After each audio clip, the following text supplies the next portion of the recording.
Sa unang pagkakataon sa loob ng 8 dekada o matapos ang World War II, muling tatapak sa Pilipinas ang combat troops ng Japan para lumahok sa balikatan exercises ngayong taon. Kasado na ang Balikatan Exercises 2026 na magsisimula sa susunod na buwan at tatagal hanggang Mayo. Itinuturing na pinakamalaki ang pagsasanay ngayong taon sa kasaysayan ng balikatan pagdating sa mga isasagawang aktibidad at dami ng lalahok na sundalo sa pagitan ng Pilipinas at Estados Unidos kasama ang iba pang mga bansa. Hindi ito apektado ng nagpapatuloy na tensyon sa Middle East, bagay na tiniyak din ng US Indo-Pacific Command. We received the confirmation from Admiral Paparo himself. He said that this will still be the biggest balikatan exercise despite the war going on in Middle East. Sabi niya, hindi tayo maapektuhan. Tuloy pa rin lahat ng ating mga plinano na mga activities and yung scale and scope ay pareho pa rin. Kumukonsumo ng krudo ang mga military asset na gagamitin. Pero sabi ni Browner, may nakalaan ng supply para sa balikatan at iba pa nilang operasyon habang may mga ginagawa ring pagtitipid ang AFP sa gitna ng patuloy na pagsipa ng presyo ng mga produktong petrolyo. Ang ginagawa po namin ngayon ay yung mga non-essential activities ay hindi na po namin ginagawa. No?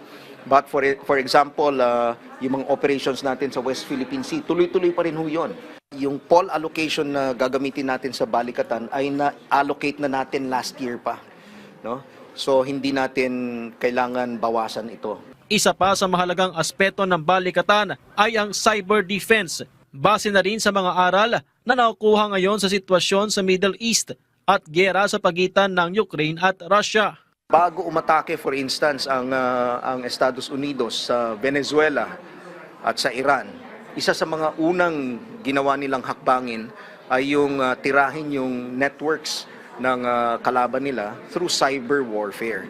That is why it is very important that we develop this capability of defending our resources, our networks. Parating naman na ang mga tropa mula sa Japan Self-Defense Force na lalahok sa balikatan ngayong taon. Sa loob ng higit 8 dekada o mula 1945 noong World War II, ito ang unang pagkakataon na may tatapak muli na Japanese combat troops dito sa Pilipinas. Mula sa pagiging observer, may direkta ng partisipasyon ng mga sundalong Hapon sa balikatan. Sa ilalim na rin ng Reciprocal Access Agreement sa pagitan ng Pilipinas at Japan na pinagtibay noong nakaraang taon. That is very significant because back then, we found ourselves on the opposite sides of the war. But this time, we find ourselves on the same side.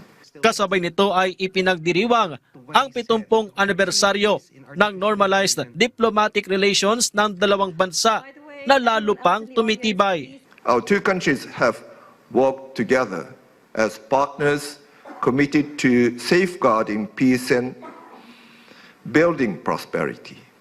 This fundamental direction will remain unchanged in the years ahead.